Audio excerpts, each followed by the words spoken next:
What if your next team workshop delivered the results you hoped for? What if everyone believed that the working session was a valuable use of their time and felt inspired to take action? My name is Miriam Hatness, and it is my mission to help you to deliver workshops that work. Today with me on the show is Max Brouwer. He's a change agent, scrum master, facilitator, and he runs his solo consulting business, max.co. We will talk today about liberating structures, managers as facilitators, and facilitating meetups, and surely many more topics that will just come up along the road. So stay tuned. Hello, Max. Hello, Miriam. It's so good to have you here. Yeah, good to be here. Yeah, finally, true. It was a while ago already that I reached out to you. Yep. I saw your meetup where you invited to join a session on liberating structures. Yep. And I was so curious to join it, but I couldn't. So I thought, okay, I want to have my solo meetup. Well, we have the meetup right now, and we already have an appointment for you to meet one of the Liberating Structures meetup, I think somewhere in September. Exactly. Looking forward to experience it myself. And we'll talk about that more. Before we come to that, I always like to ask the question, if you were a hashtag, what would you be? Yeah. Well, I had to put a little thinking into that, but I came up with hashtag optimistic energy. And I chose that hashtag because if I facilitate a workshop or work with clients or when problems arise, whatever situation, quite a few times I get back, well, there's an optimistic vibe and a good energy in me as a facilitator. So that's why I chose that hashtag. Nice. And it's so important because your energy will translate into the room, and then your audience will also get caught in this positive energy. Well, I hope. I will tell you after your meetup. So you write in your LinkedIn profile that you're a change agent. Yep. What is a change agent? Well, the term change agent is derived from Jason Little's his book, Lean Change Management. And in his book, he describes a method of lean change management in which a change agent is the one that conducts experiment in order to achieve a desired outcome or a wishful situation. And, well, I see myself as one of those change agents that just starts an experiment in order to see whether the outcome is profitable or not, just to step into a new way or a new path, just to experiment whether the change is for the good or whether you should let it go. And different from a consultant, a change agent is someone that drives the change itself or with the team, where I think a consultant is more the advisor that advises the team how to drive the change. So is a change agent always within a company then? If you ask me, my definition of a change agent, yes. Yes. Can you learn to become a change agent then?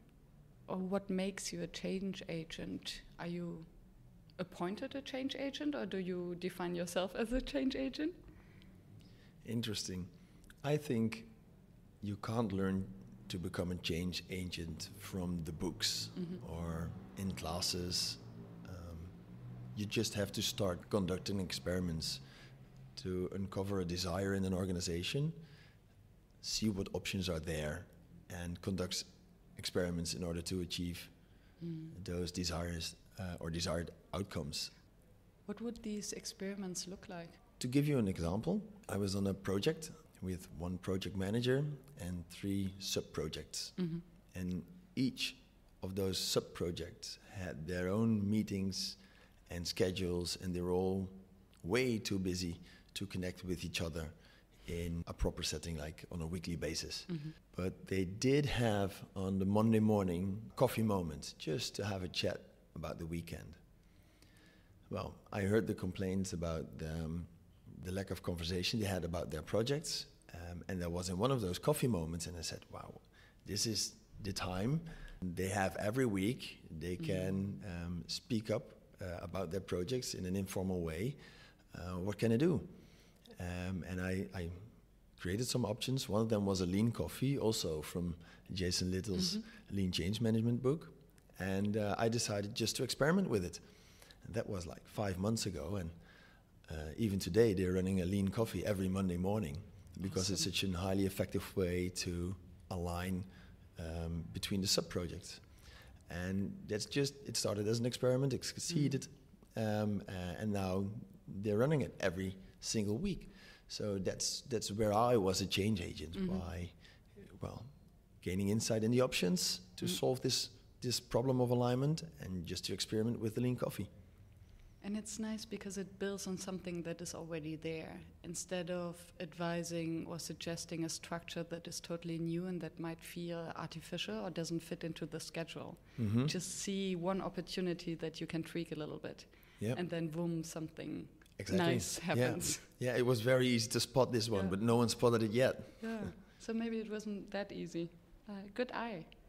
In our previous conversation, where we went from one topic to the next, you mentioned at one point that you worked as a consultant before. And I would be very curious to hear what you've learned from this consulting experience, being within a company, for your role now as a facilitator. I learned two things. Well, I learned a lot of things in my role as consultant. I had a lot of inspiring senior consultants around me and some inspired managers, so it was a great time I had it with the consultant company. And I basically learned two things. One thing was that I found it very inspiring for the consultants, my colleagues, to run sessions with small or big groups in order to generate ideas, strategies, visions, or solve problems, or whatever a session is run for. And I found it very inspiring that these consultants were able to grasp in the middle of the conversation the higher goal or the higher outcome, the thing that hasn't been said out loud, but what everyone seemed to be thinking. The elephant in the room. Or the elephant in the room. And that inspired me from, wow, I want to do that too. I want to be able to have this super skill. So that's what inspired me to become a facilitator. The second thing, what I learned from my job as a consultant is that whenever there's a session where a broad set of people is asked for their opinion or asked for the next steps or strategies, there's almost in every case a CEO or a manager which is higher in hierarchy, which decide to alter from what the group has decided or thought about. And well, that made me feel angry sometimes, or it felt not right. It's frustrating. It was very frustrating for me, and that's one of the reasons I decided to try to do it differently. And in doing so, I also found a way where you have the elephant in the room, or the general opinion or the eventual strategy is not something I as a facilitator come up with, but if you have the right structure in the workshop, you can have your participants come up with it. And I think it's way stronger if it comes from the group than when it comes from the great mind of a facilitator or a consultant. So I think those two things fueled my need to become a facilitator most. Interesting. And there are two questions that come up while listening to you. One is, would you then expect the CEO to be in the room in order not to alter the outcomes of the workshop? Or how do you avoid him or her to say, oh, I will ignore the group's suggestions, but I will do my own things? I would always suggest to have the CEO, the one that has the mandate to decide, in the room in a session in which a problem is solved. Yeah, definitely. How is it as a facilitator to really include this person and still create the space where everyone can freely speak up without just following the leader at one point, to just agreeing to the opinion of the boss? And for that, I lean on Liberating Structures. And one of the principles from Liberating Structures is to include and unleash everyone. And I assume you want to know how they do that. one of the steps in a lot of liberating structures is to think individually for a moment and then clarify your thoughts with someone in the room. Pick a random person, which could as well be the CEO talking with a cleaner, for instance, if those are both in the room. And by giving everyone the opportunity to think about their answers to a question and to talk about it for a brief moment, it gives people more certainty. It gives the extroverted people the space to talk about what they came up with immediately. It gives the introverted people the time to think for a brief moment before they have to speak up about the topic. And in that way, you prevent that the CEO or the person's that's highest in hierarchy is talking all the time and the rest is listening without having the ability to speak or think. Yeah, and it also humanizes then this person because it creates intimacy between two people, so you can slowly create the trust before going in the larger groups. Yeah. Like that. So maybe not everyone is familiar with the concept of liberating structures, so maybe you can briefly explain what it means. Liberating structures are a set of 33 workshop methods or structures, so you want, which are in itself not necessarily unique. Those methods are familiar in other theories as well. But what makes liberating structures kind of special is they are designed to have the outcome from one structure be the input from the other structure, which gives you the ability to create a string of structures. And if you have a clear purpose in mind, you can select a string of structures to achieve that purpose with one of the 33 liberating structures. So you can mix and match. You can mix and match. And you can build on previously on strings that have been proved to work for certain goals. You can. I never did that before because I feel every situation has a desire for its own string. Every situation has a purpose which is, well, a little bit different than another situation you've handled with or facilitated. So I always start from scratch. Maybe I borrow from what worked before a little bit, but I never use the same string of structures twice. Another benefit that I see from this entire concept of liberating structures, if I understand it correctly, is also that it creates a same language for facilitators. So when you refer to a specific exercise, you call it structure, and everyone knows how to place it and where to place it and how they can potentially build a string around it. Interesting that you call it a language, because that's what the writers of the book call it as well. Oh, funny. And they don't see it as a common language between facilitators, which it obviously is, but it's also a new language for yourself. The alphabet has 26 letters, and in the book are 33 structures. So if you look at all the sentences and books and stories that are written with 26 letters, imagine what you can do with 33 structures in whatever conversation or workshop you are. So they refer to it as a language as well. And of course, if you facilitate with someone that uses the same structures, you can drop the name of a structure and you immediately know what to do. Impromptu networking, for instance, which is a structure in which you discuss a topic with 3 different persons for 2 minutes each time. And it's a nice way to get to know each other or to get an idea of the thoughts that arise in other people. So. Sounds like speed dating. Yeah. Like I said, they're not necessarily unique, but... proven to work. Yeah, proven to work, definitely. Before we started recording, you mentioned a workshop that you facilitated for 125 people and that you co-facilitated with others. Do you prefer then to co-facilitate with other liberating structure practitioners? How do you call yourself? Liberating Structuralists. Liberating Structuralists. I would call it Liberating Structures enthusiasts. Okay. Yeah, I do prefer to facilitate with an extra facilitator, or even more when the group gets bigger, because I think that in facilitation there's two main things that you need to do. One is to follow an agenda and give good explanations of the structures and see that everyone follows the right steps and understands what you're saying. Mm-hmm.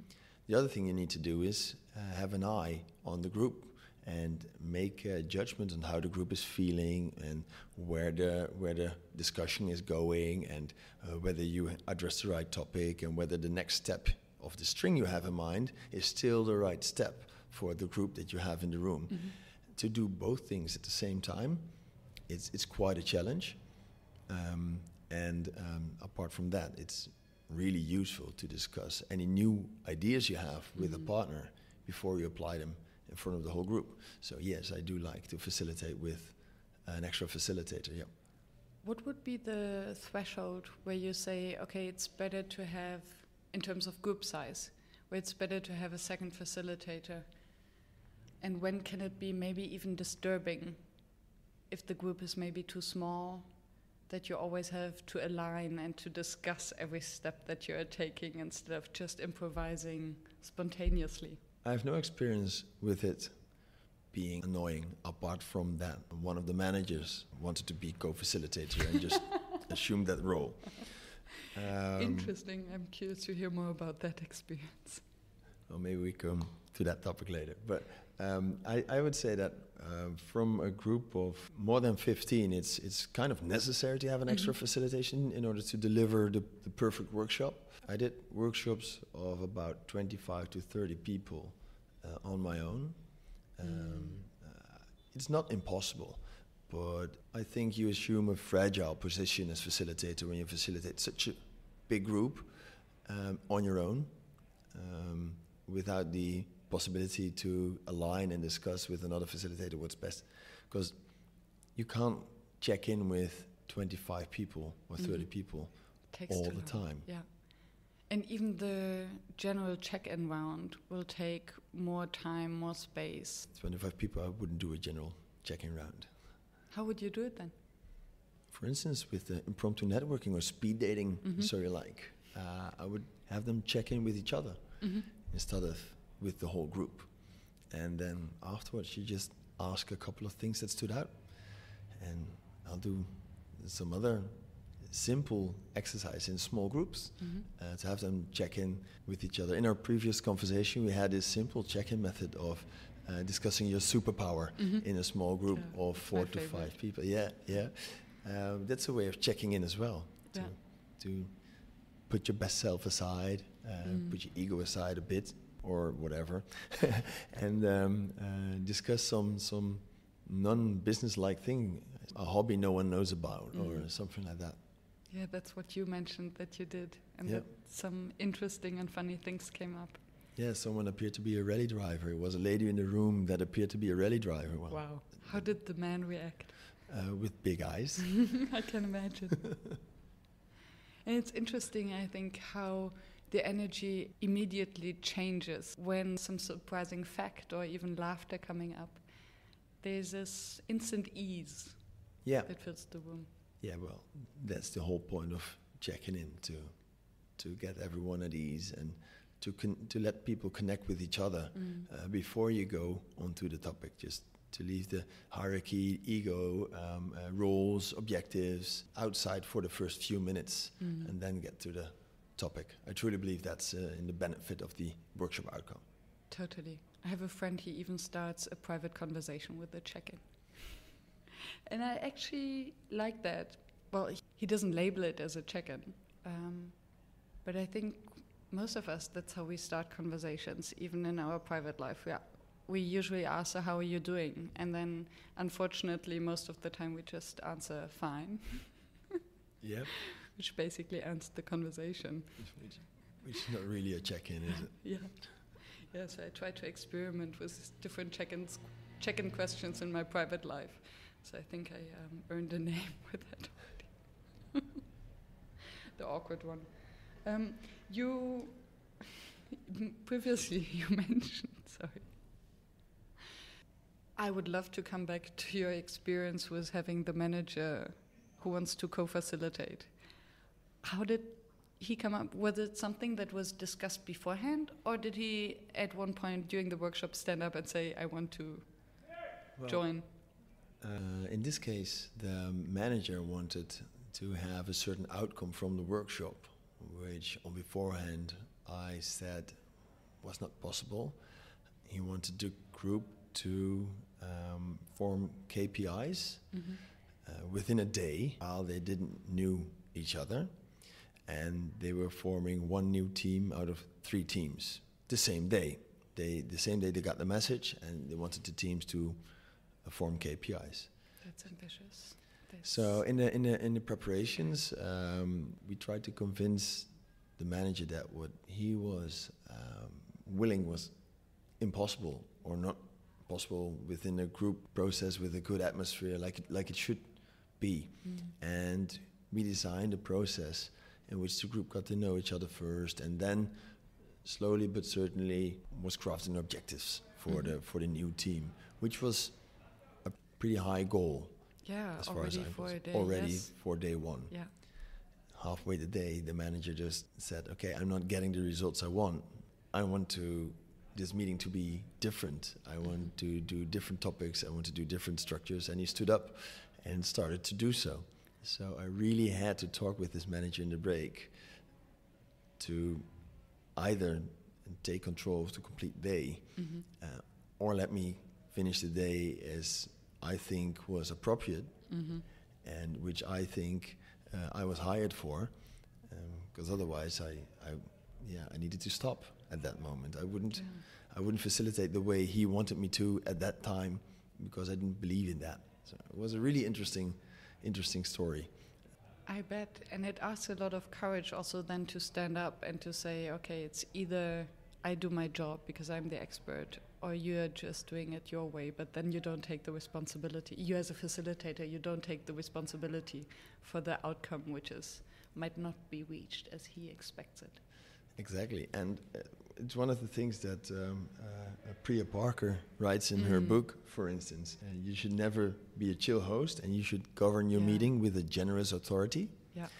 And when I read that book about the generous authority part, I was thinking this specific situation I handle with generous authority, not towards the group, but towards the manager this time, saying that it wouldn't be pleasant for the group to have him altering the string we designed and to do it his way. I totally agree, and I think as soon as we appointed the facilitator, we are in charge, we're responsible for the group, to make it easy for the group to achieve their goals. And as soon as this part is taken away from us, or we cannot take the responsibility anymore, then it must be clarified and exactly. Worst case, step out. Exactly. What I learned from that is that the agenda we designed is not something you should present as a facilitator. It's not your agenda. It's not your responsibility to have the outcome for which you designed the agenda. It's the responsibility of the owner of the problem or the wish. And I didn't do that in the start of the workshop. I presented the agenda instead of the owner of the problem. And then it became my meeting instead of his meeting. And I should have him present the agenda with all the steps, so he would be more committed to... Interesting, because I'm not sure whether I agree with that. I do agree that the owner of the meeting or the problem would introduce the purpose and the expected goal. But then the agenda, meaning what kind of exercises or structures or tactics, or however we want to call them, we are doing at what point, this would be my responsibility, because that's why I was hired, to guide the group from being confused towards the goal that the host invited for. I totally agree. My agendas don't spell out the structures we use. They only spell out the topics we're going to address during the day, and how we're going to address them, that's not his concern, that's the facilitator's concern. Okay, so it's just a matter of wording. I guess. We do agree. Nice. Good that we clarify that. Talking about managers, the initial meetup that I was curious to attend, but I couldn't, and the reason why I reached out to you, I think the topic was how to turn managers into facilitating leaders. Yep. And listening to your previous experience, it sounds as if, and I'm sure that it's not a single case, so this happens all the time, I guess. Or these managers not even hiring a facilitator, but just running these workshops with wishful outcomes and then wondering why nobody follows up and they don't reach the goal. So what was the outcome of the meetup? Is it possible to turn managers into facilitating leaders? Yeah, well, first of all, those meetups with those teams are not designed to explore the topics in depth and to have a list of outcome in which you report on. Those meetups are designed to experience liberating structures while exploring on a topic. And then the topic is just like a bonus. Okay. So the first goal is to experience a set of structures and to debrief how those structures worked and sometimes what you've learned from the topic. Some of the outcomes I heard about transforming managers into facilitating leaders is that managers would need a facilitating leader themselves in order to be open for a more facilitative style, I guess, and that would help. Managers would need funding based on continuity instead of predicted results. So they could facilitate a team in order to come up with their own topics, their own goals, their own improvements, instead of working to a predefined set of goals. And also what we digged into personal roles in this meetup. And one of the attendees wanted to share her new insights in her role as facilitative leader. And she said, I want to be more able to invite people in my kitchen to have a normal conversation like the person is really in my kitchen with all the hierarchy and goals and formal things put aside. I want to be able to connect to people more genuinely, and that's what I usually do at my kitchen table. So I want to be able to invite people more. I love the picture. Yeah. So those kind of outcome Nice. came out of the meetup, and many more, which I didn't write down. Yeah, and just the kitchen table as metaphor for having a different kind of conversation. Yep. What comes to my mind is how the space in which we're in shapes a conversation and shapes the type of communication we have. So around the kitchen table, we forget about the hierarchy. Exactly. Because we all eat together. Yeah, exactly. Or maybe we even cook together. But then we sit around a meeting table and it's different. Do you think that we can create a kitchen table atmosphere at work? Would be a nice experiment for a change agent, I'd say. Yeah. I believe it's possible, depending on which purpose you try to serve with that kitchen table. If you have the purpose of creating a more facilitative leader style, might be useful. Or if you want to achieve the purpose of having employees across teams connect to each other on a more informal way, it might be useful. It really depends. But I think it must be possible. I think in some of the more old-fashioned company nowadays, there's still coffee breaks and dinners at the kitchen table as it used to be 50 years ago. True. Why did we lose that? I'm not sure. I think one of the factors would be that everything is speeding up around us, and you have to be in different places at the same time sometimes. Yeah. Doesn't help. And not everything in working life is between the same four walls anymore, like it used to be more in the past times. And maybe the teams that are working on a project are not as clearly defined anymore. So before it was clear who's going to sit around the kitchen table. And today, depending on the topic you're working on, either one or the other person would be more in charge. Yeah. Well, and even nowadays it's really hard to get the right people in the same meeting at once. And imagine how hard it is to get everyone at the kitchen table every day. That's true.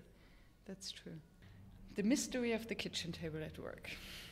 Yeah, well, it's one to be solved in the next meeting, I guess. Yeah. Before we continue the show, let me take a brief moment to thank our sponsor, Session Lab. Are you using Excel or Word to prepare and schedule your workshops? Try something that is designed for facilitators. With an easy-to-use drag-and-drop agenda builder, Session Lab allows you to be free and creative in your workshop process design.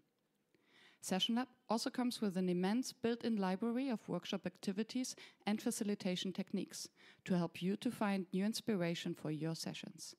Stop messing with spreadsheets and focus on designing engaging workshops. Try it as sessionlab.com. I wouldn't recommend it if I didn't believe in its value myself.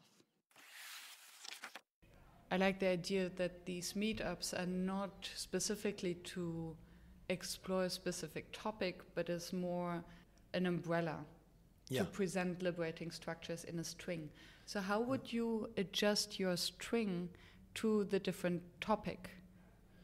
Well, first of all, it's not a way to present different structures to the public. It has nothing to do with presenting. Mm-hmm. It's about experiencing them.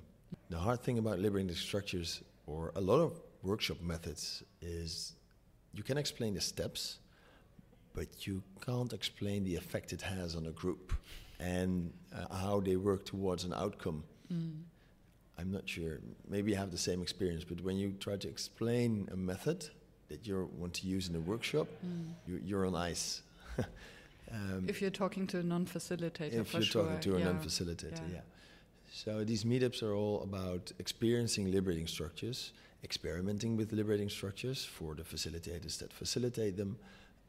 They're all also about giving help and getting help between facilitators or attendees. You don't need to be a facilitator to attend a workshop. Mm-hmm. You can also be someone that's working in a team and craving for a different way to meet. Mm-hmm.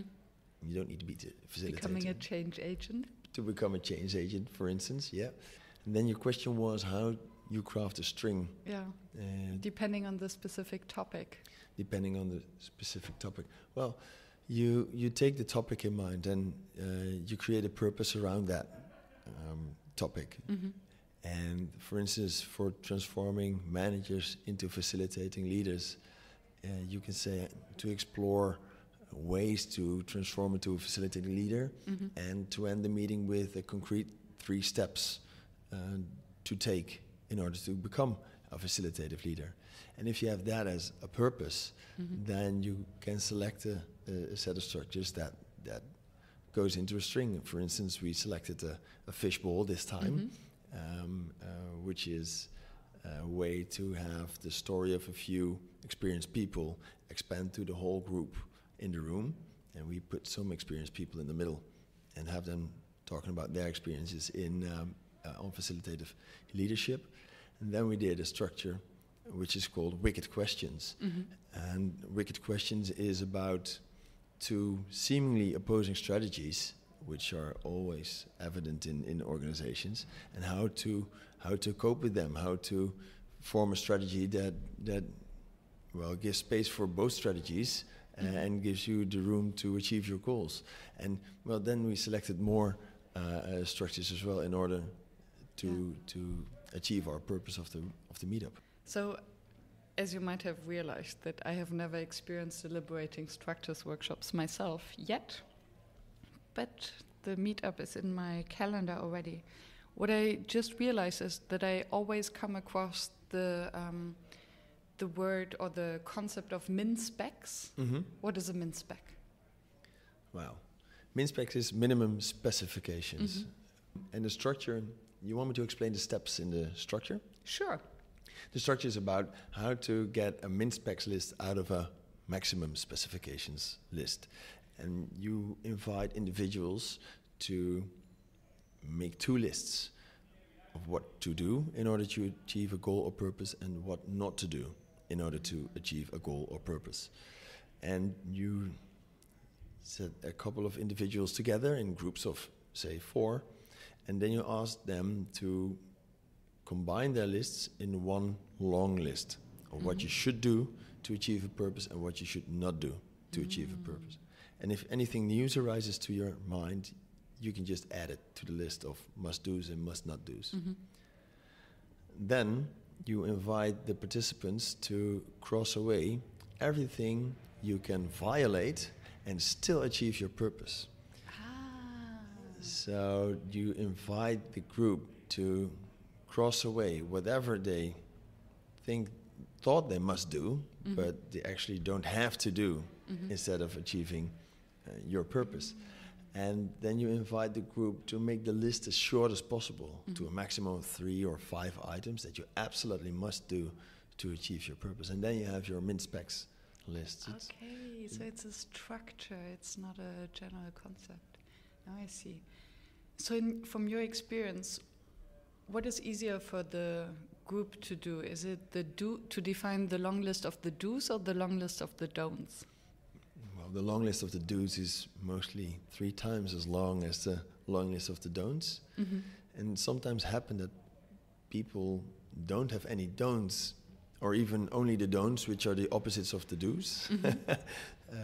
So people, they generally think more of the do's, what they have to do, instead of what they should stop doing or should prevent from doing. Where does this come from?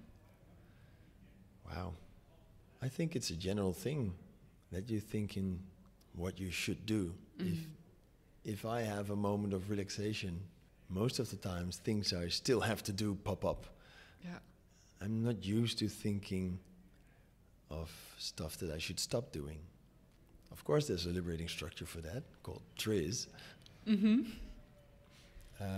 which helps you make a list of things you should stop doing in order to achieve a certain outcome. But it's not my first way of thinking. True. No. And I can imagine that if we force ourselves to think in terms of don'ts, that we might come up with more creative ideas. Yeah. Well, that's what TRIZ is all about. TRIZ is an interesting structure. It's, for instance, say I want to lose weight. And interesting example, looking at your body structure. Sorry. But it's a common example when you use to explain something. In this structure, you invite people to make a list of things they should do in order to achieve the opposite result. So, let's say you want to be the fattest guy walking around in Amsterdam, which everybody looks at, laughs at, and pulls funny faces on. What can you do in order to achieve that result? And then you're going to make a long list of all things you can do. Eat cookies, go to McDonald's every day, whatever, drink a lot of soda, start drinking beers at 8 a.m. in the morning. And then there's a twist.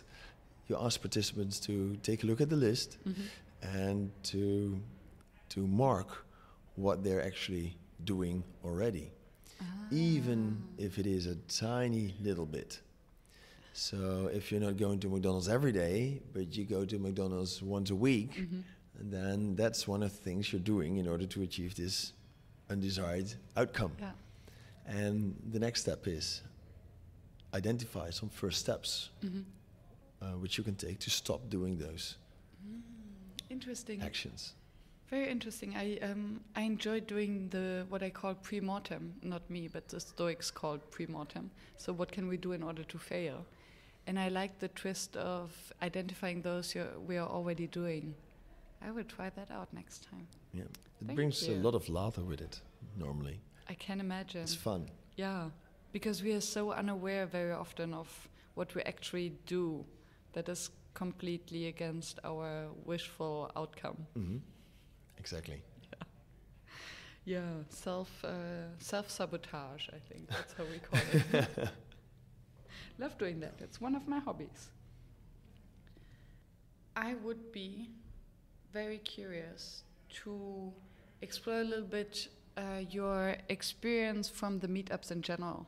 Because I think it's different whether you facilitate a workshop where you have a clearly specified team that has to work on a problem and an outcome, whereas having a meetup where, giving the structure of meetup, you never know who actually shows up, and usually people show up who haven't signed up, and those who signed up actually don't come. Mm-hmm. It happens, yeah. And you want them to experience something, so you have the responsibility maybe also to lead by example. Yeah. So how do you approach that? How do you mean to lead by example? Just to show up yourself during the meetup? That's a good first step, right? So how do you fail the meetup is not showing up. It's an easy one. I didn't try that one before. So what have you tried? Well, what we do is, for instance, we state the topics. Mm-hmm. So we have a specific goal to explore how to transform managers into facilitating leaders, mm-hmm. for instance, as a topic. Or another topic, another group facilitated was the paradoxical realities of autonomous teams. Mm. And it gives you a purpose or a goal in order to desire a string of structures mm-hmm. in which you can let the people experience. Yeah. The real goal is to experience the structures, as I said before. Okay. So we debrief the structures more than we debrief the topic, and that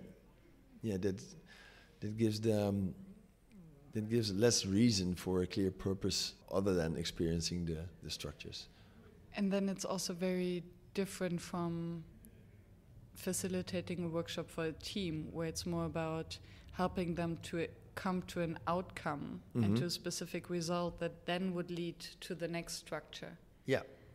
Yeah, but still we try to do that in Mm-hmm. a string. We experiment with strings, and we pick topics that everyone can relate to Mm-hmm. somehow. Yeah.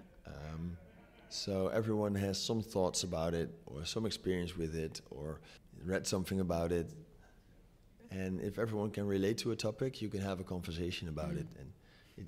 And you'll be surprised to see how many conversations people can have on topics they don't think to know something about. It's really interesting. Can also be scary, but maybe this would be a different topic. How we can talk about things we have no clue about. Well, if you do a good warm-up exercise in which people can relate to each other. Or if you're in an might improv feel class. Yeah, but they might feel safe enough to give it a try. True. And in my experience, most of the people just give it a shot, even if they don't know much about the topic. Yeah, and I think if it's for the purpose of experimenting and for the purpose of exchanging, then it definitely has its space. Or if it's in the purpose of doing improv theater, maybe it's not in the purpose of discussing politics. Yeah. I had this World Cafe Mm-hmm. once, and I had one participant. We had 4 tables, 4 topics, and I had one participant who said, I can only relate to one of the topics. I totally have no clue about the other topics, so Mm-hmm. can I just participate in the one table and then skip the other 3? Mm-hmm. And then I invited her to please join at the other tables and try to add her experience as a human or an employee of the company, or try to be the customer and think for the customer on that table. Maybe she could give some Mm-hmm. helpful insights from those perspectives. And she really didn't want to, but she said, okay, I'll give it a try, but I'll leave if I can't. And she was one of the most active participants on all 3 tables. So, but if I would be the client, I would ask for this. And if I would be in your shoes, I would see it from that direction. And she was really enthused and happy to contribute. So I think you can, your perspective, it can always help. Absolutely, and I think more than the perspective, it was maybe the tweak or the permission that you gave her to put herself into the shoes of someone else, so she didn't have to be an expert herself. Mm-mm. She just had to empathize with someone who wasn't an expert. Mm-hmm. So it was maybe easier for her also to ask questions and to pretend to be this ignorant person who doesn't know anything. Yeah. And then she could explore. This could be an interesting exercise as such, a World Cafe with assigning roles and perspectives to different participants joining the table. I actually, I did kind of the opposite last week. Mm-hmm. I had a World Cafe kind of setting in which you had to gather information on 3 topics, and I assigned roles. No, I let people assign themselves to one of the 3 topics, and from each topic, one person would be the chairman of that topic. And all the chairmen had no clue about the topic, but they were the chairman, and they need to gather information on the topic. And after 3 rounds of cafe style changing around, we truly had 3 experts, and they had an opinion, and they were defending some things on their topic. So it actually really works. Awesome. And it puts the pressure on them because they will be on the plenary discussion at the end, so they need to find the information, so they have to ask the questions, they have to be curious and to listen. In this case, I didn't put pressure, of course. I said it's okay if there's no outcome at all, but I would really invite you to challenge the people at your table to come with as much ideas and knowledge and tips they have. And well, it worked. Yeah. Love it. What makes a workshop fail? Lack of a clear purpose is the first thing that makes a workshop fail.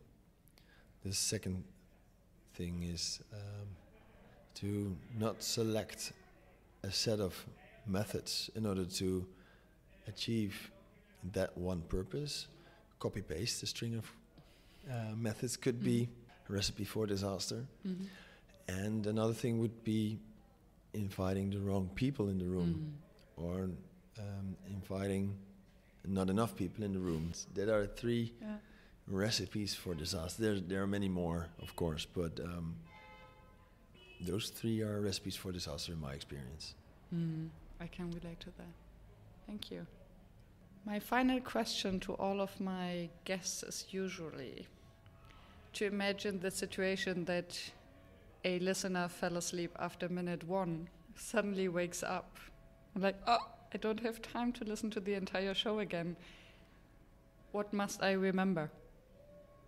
Wow. We talked about liberating structures. Yeah, transforming managers into facilitating leaders. We talked about change agents. Yeah. I think the most important thing you should remember from this conversation is that you don't need to be a facilitator in order to experiment with applying some structures to alter meetings and conversations. You just need to do it, and that makes you a change agent. I like the loop back to the change agents. Wonderful. So if someone from the audience would like to reach out to you, hire you, work with you, or join your meetups, how can they find you? I'm on LinkedIn. LinkedIn.com/BrouwerMax, I think, is my LinkedIn page. And you can always reach out per email. It's mail@maxbrouwer.nl. I'm happy to be in touch. I love to make new connections like you do with this podcast. Great. And I will put all the links in the show notes. Thank you so much for taking time and sharing all these expertise and liberating structures. I think you definitely won a few new fans for structures. Great. Thanks for having me, and great to meet you. Cheers. Bye-bye. Bye-bye. Thank you for staying tuned and listening to the show. I appreciate your attention, as I know how busy you are. If you enjoyed it, please subscribe and engage by sharing your comments and thoughts, and visit workshops.work to download the one-page summary. I'm looking forward to seeing you back at the next episode, and I wish you a fruitful day.